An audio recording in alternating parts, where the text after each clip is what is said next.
આજનો દિવસ એ ખૂબ જ મહત્વનો દિવસ છે. યુવાનો માટે મગજ કસવા માટે પુસ્તકાલયનું બી આજે લોકાર્પણ કરવામાં આવ્યું છે અને શરીર કસવા માટે પાલનપુર અને ડીસા ખાતે સ્પોર્ટ્સ કોમ્પ્લેક્સનું બી લોકાર્પણ કરવામાં આવ્યું છે. બનાસકાંઠાના જિલ્લાના સૌ યુવાનોનું ખરેખર ભવિષ્ય ઉજ્જવળ બને તે માટે આ બધી જ વ્યવસ્થાઓ કરવામાં આવી છે અને વધુમાં વધુ યુવાનો મોબાઈલની અંદર એમનો સમય ના બગડે અને રમતગમતના મેદાન સુધી પહોંચે તે માટે આ વ્યવસ્થા કરવામાં આવી છે. દીકરીઓને પોતાનું સપનું સાકાર કરવાનો હક છે. દરેક નાના નાના યુવાનોને બાળકોને એનું સપનું સાકાર કરવાનો હક છે.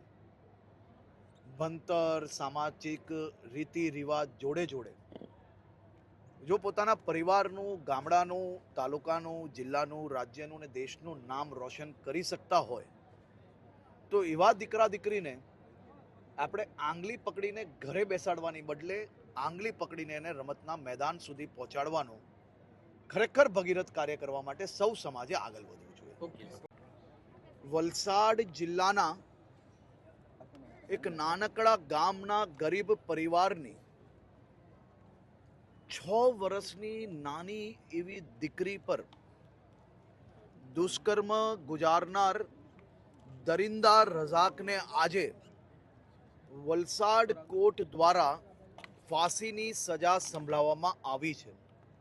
વલસાડ જિલ્લા પોલીસ દ્વારા આ દરિંદાને 48 કલાકમાં પકડીને 18 દિવસની અંદર ચાર્જશીટ પૂર્ણ કરીને પૂના 2 વર્ષની અંદર આ કેસમાં આ આરોપીને આજે ફાંસીની સજા અપાવવામાં સફળતા પ્રાપ્ત કરી છે. હું રાજ્યની સૌ માતાઓ, બહેનો, દીકરીઓ વતી વલસાડ જિલ્લા પોલીસ અને સ્પેશિયલ લોયરની બેઉજનને ખૂબ ખૂબ આભાર માનવા માંગુ છું. ઓકે સાહેબ, આજે બનાસકાંઠામાં